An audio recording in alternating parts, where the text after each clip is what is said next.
한 목소리로 야고보서 1장 2절, 3절, 4절을 같이 합독을 하도록 하겠습니다. 시작. 내 형제들아, 너희가 여러 가지 시험을 당하거든 온전히 기쁘게 여기라. 이는 너희 믿음의 시련이 인내를 만들어 내는 줄 너희가 알미라. 인내를 온전히 이루라. 이는 너희로 온전하고 구비하여 조금도 부족함이 없게 하려 함이라. 아멘. 사람들 중에 시험을 좋아하는 사람은 아마 아무도 없을 것입니다. 시험을 준비하기 위해서 많은 시간 동안 고생을 해야 되고 스트레스도 받고 또 시험의 결과가 좋기도 하겠지만 또 그렇게 생각대로 좋은 시험의 결과가 나오지 않을 때도 있기 때문에 그렇습니다. 이 시험이라고 하는 것은 참 우리에게 여러 가지 어려움을 주면서도 불구하고 우리 곁에 늘 있는 것이 바로 시험입니다. 우리는 학교 생활을 통해서 많은 시험을 치러왔습니다. 중간고사, 기말고사, 입학시험, 기타 등등 여러 가지 시험이 있고 또 우리 사랑하는 자녀들이 고등학교를 졸업하게 되면 큰 시험을 보죠. 대학 입학 시험을 보게 됩니다. 대학에 들어갑니다. 대학에 들어가서 열심히 공부하고 또 이제 졸업을 하게 되면은 또 어떻습니까? 직장에 들어가기 위해서 또 시험을 봅니다. 직장 취업 시험은 대학 들어가는 시험보다 훨씬 더 어렵습니다. 직장에 들어가면은 그것으로 다 됩니까? 그렇지 않습니다. 또 승진을 하려면 승진 시험을 봐야 됩니다. 승진 시험은 기본이고 여러 가지 자격증을 또 갖춰야 합니다. 그렇기 때문에 직장 생활을 하는 동안에도 공부하고 준비하고 시험 보는 우리 성도님들이 얼마나 많이 있는지 모릅니다. 직장에서 은퇴하면 그것으로 그치는가? 그렇지 않습니다. 또 그 이후에 여러 시험들이 많이 있습니다. 그렇기 때문에 이 시험을 생각하면 정말 힘들고 어렵고 우리에게 많은 부담을 주기 때문에 이 시험을 좋아하는 사람은 없지만 사실 이 시험이 나쁜 것은 결코 아니지요. 이 시험이 있기 때문에 우리들의 실력이 향상된 것은 사실입니다.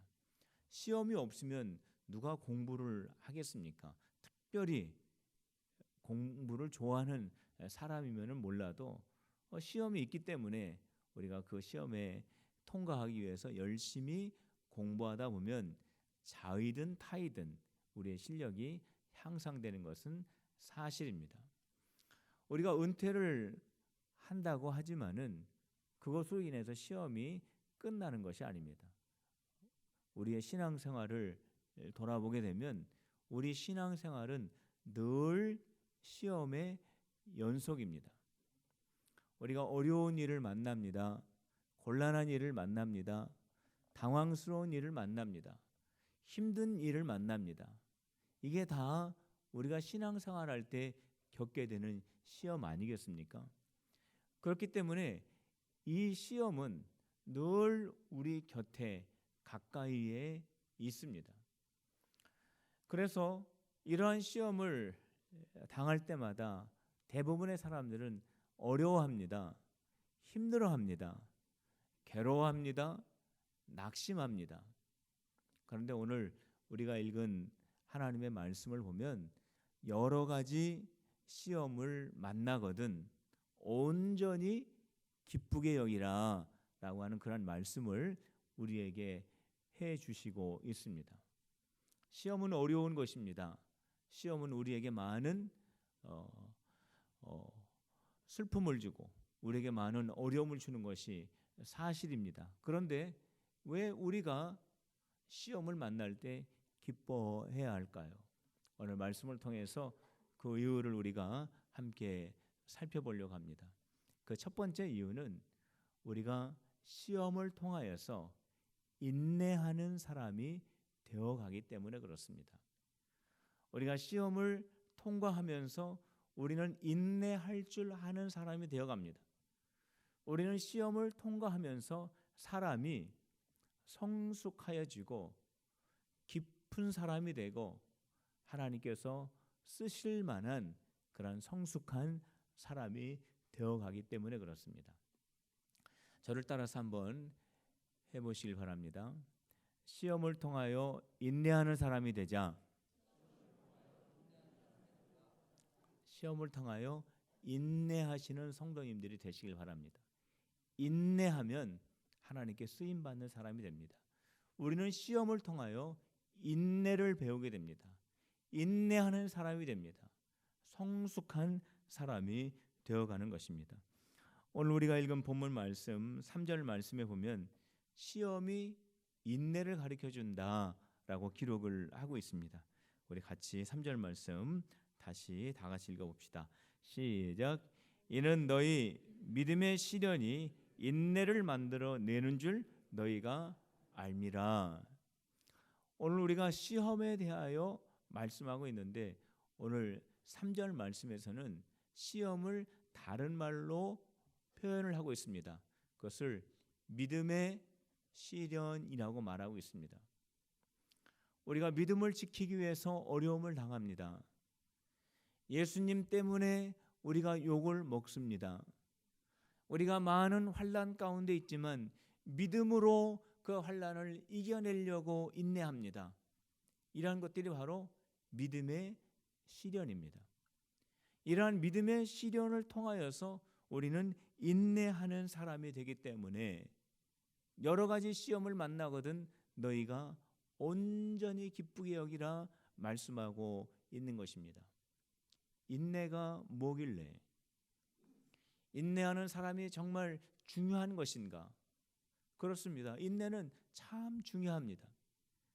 인내하는 시간을 거쳐야만이 모든 나무들이, 과실나무들이 탐스러운 열매를 맺는 것처럼 우리 신앙인들도 인내라고 하는 이 시간을 통하여서 그 사람이 깊어지고 성숙하여지고 하나님께 쓰임받는 사람이 될 수 있기 때문에 그렇습니다. 믿음의 시련을 통과합니다. 믿음의 시련은 어려운 것입니다. 믿음의 시련은 나에게 많은 고통을 줄 수 있습니다. 그런데 그 속에서 인내합니다. 그 속에서 참아냅니다. 그 속에서 참고 인내하면서 깨달아지는 것이 있습니다. 아, 정말 나는 연약한 사람이구나. 나는 정말 부족한 사람이구나. 내가 이러한 믿음의 시련을 통과하는 과정 속에서 하나님께서 나를 붙들어 주시지 않으시면, 하나님이 나와 함께 하시지 않으면 나는 도저히 이 믿음의 시련을 지나갈 수 없는 지극히 연약한 사람이구나. 자기 자신의 연약함을 깨닫게 됩니다. 하나님을 더 의지하게 됩니다. 하나님 앞에서 겸손한 사람이 되어갈 수 있습니다. 믿음의 시련을 통과하면서 또 한 가지 깨닫게 되는 것이 있습니다. 다른 사람이 겪는 어려움이 얼마나 그 사람에게 고통을 주고 아픔을 주었는지를 느끼게 됩니다. 내가 힘들지 않고 내가 평안하고 나에게 아무런 문제가 없을 때에는 다른 사람들이 아파하고 다른 사람들이 힘들어하고 다른 사람들이 고통스러워하면은 아, 힘든가 보구나, 어려운 일을 당했나 보구나, 많이 괴로운가 보구나 라고 그렇게 생각만 했지, 정작 자기 자신이 어려움의 과정을 지나가게 되면, 믿음의 시련을 겪게 되면, 정말로 그와 비슷한 어려움을 겪고 있는 형제의 자매를 볼 때 그냥 보지 않는다라는 거예요. 얼마나 어려울까? 얼마나 힘들까? 얼마나 괴로울까? 상대방의 어려움과 고난을 함께 나누어 줄 수 있는 속 깊은 사람으로 변화된다라는 겁니다. 믿음의 시련을 통과하면서 마음속에 깨달아지는 것이 있습니다. 예수님의 고난이 얼마나 어려웠을까? 나는 내가 부족하여 이러한 욕을 먹고 이러한 어려운 문제 가운데 머물러 있게 되는데, 우리 예수님은 아무런 죄가 없으신 그분이 나의 죄를 대신 짊어지시고 십자가 위에서 죽기까지 그 고난과 그 모욕과 그 모든 욕설을 들으시면서 우리 예수님이 얼마나 고통스러우셨을까를 생각하게 된다는 겁니다. 예수님의 고난을 생각하게 됩니다. 예수님의 고난에 동참하게 됩니다. 이처럼 믿음의 시련을 통해서만이 자기 자신이 얼마나 연약한지를 깨닫게 되는 겸손한 사람이 되고, 자기가 얼마나 다른 사람의 고민을 이해할 수 있게 되는 속 깊은 사람이 되고, 예수님의 고난에도 참여할 수 있게 되는 바로 그러한 믿음의 사람이 되는 것입니다. 이렇게 겸손한 사람, 속 깊은 사람, 예수님의 고난에 동참하는 그러한 사람으로 변화시켜주는 것이 바로 믿음의 시련이라고 하는 것입니다. 이러한 과정을 통하여 하나님의 일을 할 수 있는 사람으로 준비되어 갑니다. 다윗이 사울을 피해서 10년 동안 쫓겨다녔습니다. 사울이 다윗을 죽이려고 하였기 때문에 10년 동안 다윗은 믿음의 시련을 겪으면서 그 속에서 인내하게 됩니다. 거기에서 다윗은 자기가 얼마나 하나님을 더 의지해야 하는 사람인가를 철저하게 깨닫게 됩니다. 거기에서 다른 사람의 고난과 다른 사람의 아픔이 어떠한 것인가를 다윗은 몸소 경험하게 됩니다. 많은 어려움과 죽음의 고비를 많이 넘기면서 하나님께서 얼마나 다윗을 세밀하게 인도하여 가시는 하나님이신가를 다윗이 거기서 경험하게 됩니다. 사울 왕은 하나님의 말씀에 불순종했던 왕입니다. 하나님께서 사울 왕을 버리고 다윗을 곧바로 이스라엘의 왕으로 세울 수 있었지만 다윗에게는 그 10년이 보약과 같이 필요한 기간이었습니다. 그 기간이 있어야만 하나님께서 다윗에게 맡겨주신 하나님의 나라 이스라엘을 잘 감당할 수 있는 거룩한 왕, 정결한 왕, 정말 하나님의 신뢰를 받을 수 있는 왕이 될 수 있기 때문에 그렇습니다. 믿음의 시련 이 10년은 다윗이 정말로 이스라엘의 가장 존귀하고 존경받는, 하나님께서 사랑받을 만한 왕으로 되어가는 다듬어지는 그러한 과정 10년이었습니다. 성도 여러분, 믿음의 시련 가운데 있는 분들이 있다면 하나님께서 나를 다듬으시고 하나님의 귀한 일에 나를 사용하시고자 하는 하나님의 귀한 뜻이 나에게 있다라고 하는 그러한 소망을 가지시고, 믿음의 시련의 과정이 비록 어렵고 그 시간이 길고 그 시간 속에 많은 어려움이 있다고 할지라도 그 속에서 온전하게 기뻐할 수 있는 귀한 진리의 말씀을 깨닫고 그 속에서 기뻐하는 우리 성도들이 되시기를 주님의 이름으로 축원합니다. 우리가 믿음의 시련을 당할 때 우리가 온전하게 기뻐해야 될 또 하나의 이유가 있다면, 이 믿음의 시련을 통하여 우리는 온전한 사람, 완전한 사람, 부족함이 없는 사람으로 계속해서 성장해 나가기 때문에 그렇습니다. 하나님께서 믿음의 시련을 허락하신 것입니다.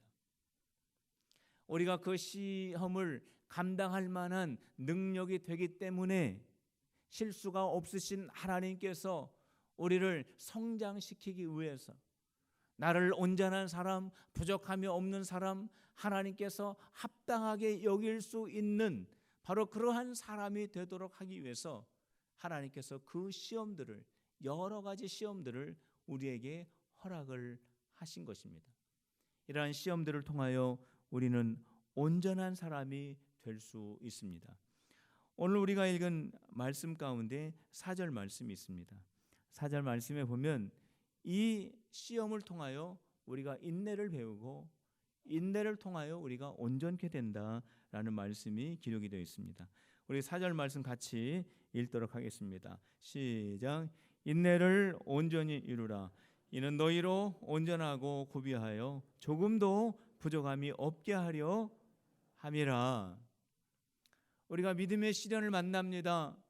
그 믿음의 시련을 통하여 우리가 인내하는 사람이 됩니다.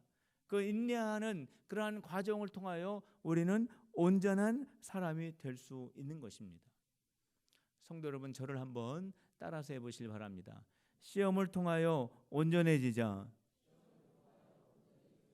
시험을 통하여 온전해지시는 우리 성도들이 되시기를 주님의 이름으로 축원합니다.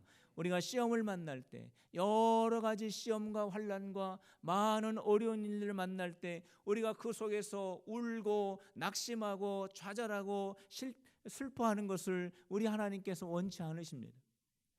우리가 여러 가지 하나님께서 우리를 위해서 특별히 예비하신 그러한 과정 속에 우리가 있을 때, 우리가 그러한 과정을 우리가 넉넉히 진행하면서, 우리가 그 과정을 통과하면서 우리가 하나님 앞에 감사하고, 우리 하나님 앞에 깨닫고 하나님의 은혜를 구하고 우리가 하나님을 의지하는 그러한 모습을 우리 주님께서 보기를 원하신다라고 하는 사실입니다. 성도 여러분, 우리가 이러한 믿음의 시련을 겪으면서 우리가 그 속에서 인내하면서 우리는 정말로 부족함이 없는 온전한 사람으로 변화되어져 가고 있다라고 하는 이 사실입니다. 성도 여러분, 온전한 사람이 어떠한 사람일까요? 많이 배운 사람일까요? 많이 소유한 사람일까요? 외모에 흠이 없는 사람일까요? 모든 사람들에게 존경을 받는 사람일까요? 성경에서는 그러한 사람이 온전한 사람이라고 말하고 있지 않습니다. 성경에서 온전한 사람은 어떠한 사람일까요? 성경에서 말하는 하나님께서 정말 우리에게 원하는 그러한 하나님의 백성의 모형이 있습니다. 예수님께서 제자들에게 마지막까지 강조하신 예수님의 제자의 모델이 있습니다. 그 사람이 어떠한 사람입니까? 사랑하는 사람입니다. 서기관이 예수님에게 찾아와서 이 하나님의 율법 가운데, 모든 율법 가운데 가장 최고의 율법이 뭐냐고 질문을 했습니다. 모세의 오경, 많은 하나님의 말씀 가운데 최고의 계명이 뭐냐고 질문했을 때 예수님께서 하나님을 사랑하고 내 이웃을 사랑하는 것이 최고 계명이다 그랬습니다. 한 말씀으로 드리면은 사랑이 율법 가운데 최고의 계명이라고 그랬습니다. 예수님께서 여기에 덧붙여서 말씀하셨습니다.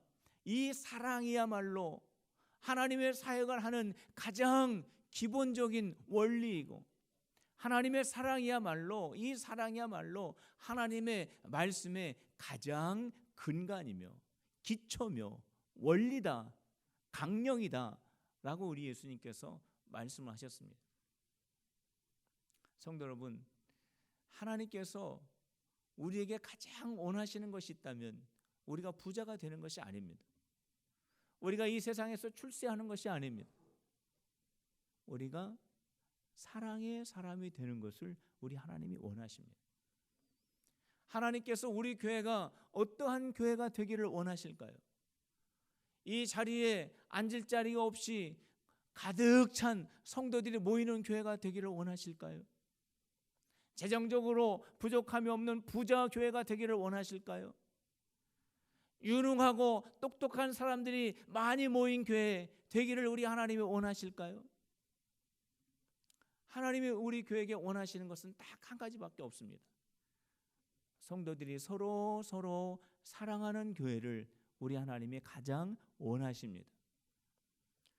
우리 교회가 미장동 지역에 세워져 있는데 미장동 지역의 주민들이 우리 교회를 보고 감동받고 나도 저 교회에 신앙생활을 하고 싶다라고 하는 교회가 되려면 어떠한 교회가 되어야 될까요? 우리 교회가 사랑이 넘치는 교회로 소문날 때 미장동에 있는 모든 지역의 주민들이 감동받는 교회가 될 수 있는 것입니다. 그것이 바로 온전한 사람이 되는 것입니다. 성도 여러분, 사랑하는 마음이 우리 안에 가득하고 예수 그리스도의 십자가의 사랑이 우리 교회 안에 가득한 온전한 교회, 온전한 성도들이 되시기를 주님의 이름으로 축원합니다. 조각가가 아름다운 작품을 만들기 위해서 원석을, 큰 돌을 산속에서 캐옵니다.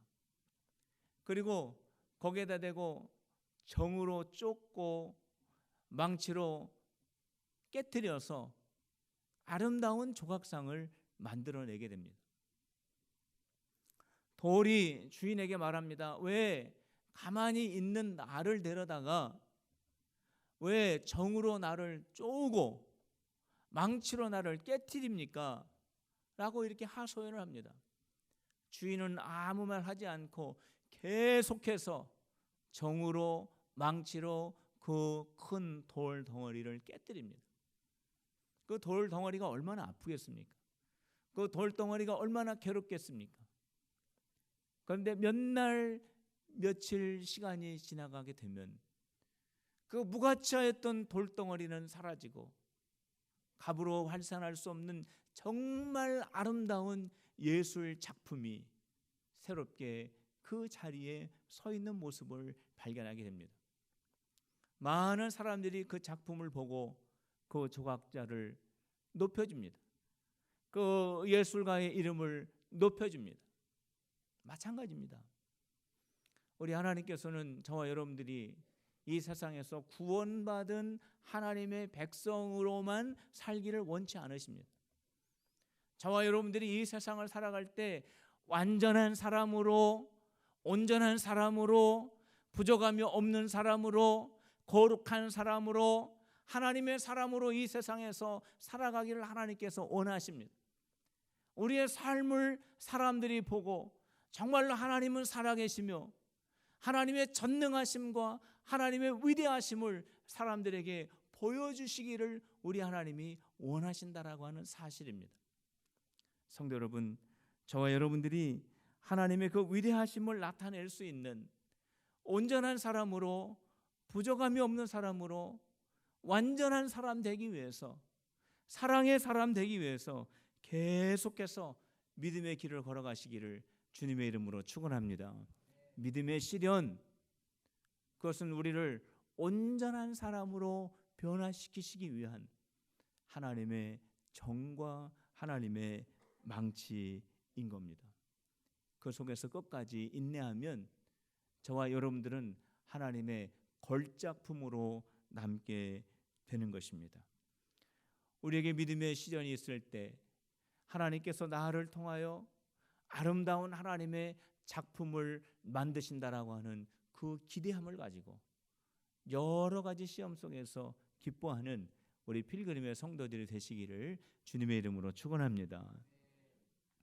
우리가 믿음의 시련을 만날 때 기뻐해야 될 마지막 이유가 있다면 우리 하나님께서 상을 주시기 때문에 그렇습니다.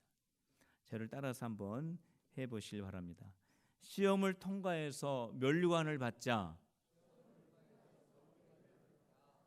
시험을 통과하면 우리 주님께서 우리에게 면류관을 주시겠다고 약속하셨습니다.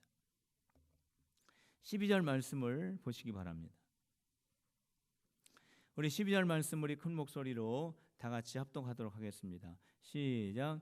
시험을 참는 자는 복이 있나니 이는 시련을 견디어낸 자가 주께서 자기를 사랑하는 자들에게 약속하신 생명의 면류관을 얻을 것이기 때문이라. 시험을 이기는 사람은 복이 있나니 그 사람에게 생명의 면류관을 내가 주겠다. 우리 주님의 약속의 말씀입니다. 믿음의 시련을 통과할 때에 끝까지 인내하는 그 사람은 생명의 면류관을 받게 됩니다. 요한계시록의 말씀에 보면은 생명의 면류관이 또 기록이 되어 있습니다. 누가 생명의 면류관을 얻게 되느냐? 죽도록 충성하라. 그리하면 내가 생명의 관을 얻으리라. 생명의 면류관입니다. 이 야고보서의 말씀과 요한계시록의 말씀을 비교해 보면 믿음의 환난 속에서 주님을 위해서 인내하고 참고 기다리는 그것과 주님의 이름을 위하여, 믿음을 위하여, 하나님의 나라를 위하여, 교회를 위하여 죽도록 충성하는 그것과 우리 주님은 같은 것으로 보신다라고 하는 것입니다. 끝까지 믿음의 자리를 지키며 인내하는 그것이 주님 앞에 충성하는 겁니다. 밖에 가운데에서도 믿음의 자리를 지키며 그 신앙을 지키며 말씀을 지키며 내 신앙을 지키는 것이 죽도록 충성하는 것입니다. 우리 예수님께서도 나 때문에, 믿음 때문에, 복음 때문에 박해를 받고 욕을 먹고 어려움을 당하는 자에게는 복이 있나니 내가 천국을 그들에게 줄 것이다 라고 말씀하시지 않습니까? 마태복음 5장 10절에서 12절 말씀에 보면 의를 위하여 박해를 받는 자는 복이 있나니 천국이 그들의 것임이라. 나로 말미암아 너희를 욕하고 박해하고 거짓으로 너희를 거슬러 모든 악한 말을 할 때에는 너희에게 복이 있나니 기뻐하고 즐거워하라. 하늘에서 너희의 상이 큼이라. 너희 전에 있었던 선지자들도 다 이와 같이 박해를 받았느니라. 성도 여러분, 여러분들 가운데 믿음의 시련을 지금 당하고 있는 분들이 계십니까? 예수님 때문에 욕먹고 있는 분들 계십니까? 믿음 때문에 어려움 당하고 있는 분들 계십니까? 기뻐하시기를 주님의 이름으로 축원합니다. 하늘의 상이 크다고 했습니다. 다윗은 시편 24편에서 하나님께서 다윗에게 주실 상을 다윗은 이렇게 고백했습니다. 하나님께서 원수들 앞에서 나에게 상을 차려 주시리니 그랬습니다. 야고보서에서는 하나님께서 끝까지 인내하고 믿음의 시련을 통과하는 사람에게는 생명의 면류관을 씌워주신다라고 약속을 말씀을 하고 있습니다. 예수님께서는 인내하고 복음을 위해서, 믿음을 위해서 예수님 때문에 박해받는 자는 천국을 그들이 소유하게 될 것이다라고 우리에게 말씀해 주시고 있습니다. 오늘 예수님께서는 마태복음 5장 10절에서 12절 말씀에 보면은 너희 선진들도, 너희 믿음의 조상들도 다 같이 박해를 받았기 때문에 너희를 기뻐하라 그랬습니다. 우리가 믿음 때문에 어려움을 당하고 있는데 우리의 믿음의 조상들도 박해를 받았다고 우리도 함께 기뻐하라고 하는 뜻이 무슨 뜻일까요? 이거는 너희가 지금 박해를 받고 있는 그 이유는 너희의 믿음의 조상들처럼 너희 안에 믿음이 있기 때문이다 라고 하는 그런 뜻입니다. 내가 지금 예수님 때문에 박해를 받는다면, 내가 믿음 때문에 내가 신앙에 어려운 시간을 보낸다면 그것은 무슨 뜻이냐면 너는 하나님의 사람이라는 뜻이에요. 너는 예수에게 속한 사람이라고 하는 뜻입니다. 너는 하나님의 백성이라고 하는 뜻입니다. 너는 세상과 타협하지 않고 세상을 따라가지 않고 세상의 가치를 따르지 않는 세상과 다른 삶을 사는 내 백성이다 라고 하는 뜻이 박해와 핍박과 욕에 포함되어 있는 의미인 것입니다. 그러니까 기뻐하고 즐거워하라 말씀하고 있는 것입니다. 성도 여러분, 여러 가지 시험을 만날 때 어렵습니다. 힘듭니다. 슬픕니다. 고통스럽습니다. 그러나 우리 주님은 우리에게 분명하게 말씀하십니다. 기뻐하고 즐거워하라. 여러 가지 시험을 만나거든 그 속에서 기뻐하고 찬양하고 감사해라. 왜냐하면 이 모든 과정을 통하여 너를 인내하는 사람, 하나님의 사람으로 만들고, 이 모든 과정을 통하여 너를 온전한 사람, 부족함이 없는 사람으로 만들고, 이 모든 과정을 통과한 다음에 하나님께 영광을 돌리는, 생명의 면류관을 받는 하나님의 사람이 될 것이기 때문입니다. 성도 여러분, 시험은 우리를 하나님의 사람 되기 위한 하나님의 특별한 계획입니다. 시험은 계속될 겁니다. 시험은 중단되지 않을 겁니다. 그렇기 때문에 우리들은 계속해서 거룩하신 하나님을 닮아갈 것입니다. 기도하겠습니다. 하나님 아버지, 여러 가지